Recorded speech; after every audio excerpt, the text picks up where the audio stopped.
your girl Megan, show up fitness instructor. And today I'm going to be going over the breakdown of what upper cross syndrome means, what it looks like, what you're looking for when you're taking that Nasm CPT.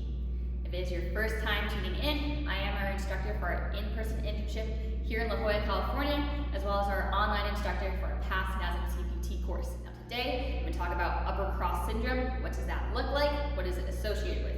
So, you're going to have rounded shoulders, internally rotated, a hunchback, known as kyphosis, and the head protruded forward. It's going to look a little bit like Quasimodo, the hunchback of Notre Dame, so that's what you see right there.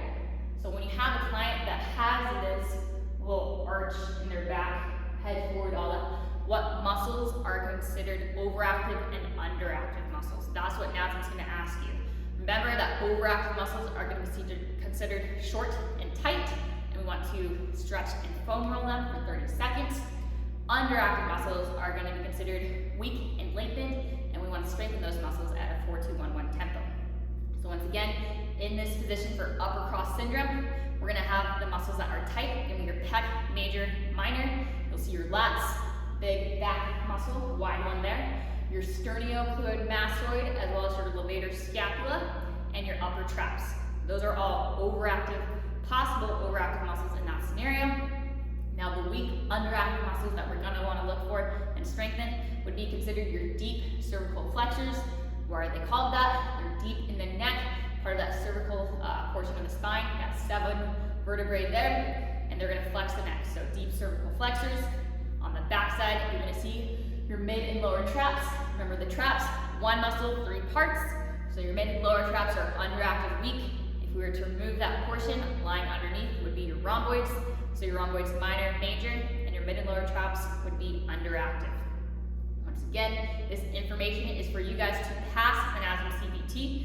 Do not, I repeat, do not use these terms on your clients when you start training people. I've been training for close to 3 years now. Never once have I used overactive, underactive muscles, upper cross syndrome. Why? We're not trying to scare our clients. We want to help them move better, live better. So use this information to pass the test. Once you pass it, forget about it. Of course, like I said, we can help you pass that with our study guide, weekly Zoom calls. So if you're trying to do that, once again, hit me up. But after that, most importantly, we're trying to help you become great, successful personal trainers. So if you're trying to do that, better career, I highly advise that you expand your knowledge, gain hands-on experience. As such, like I said, I instruct the in-person internship here in La Jolla, California. We also have West Hollywood. If you can't come in person, we are online. We have a lot of interns all over the world, so don't feel like you have to come in person to still gain that knowledge. And of course, we do have seminars to a lot of other places this year, so keep your eye out for those. If you're interested, just message me. And of course, you can always follow me on Instagram at ACT7VE, as well as Show Up Fitness, Show Up Fitness Internship. We do have a website, www.showupfitness.com. All of this to get you guys to be a great, successful personal trainer. So all you guys gotta do is show up. It's your girl Megan.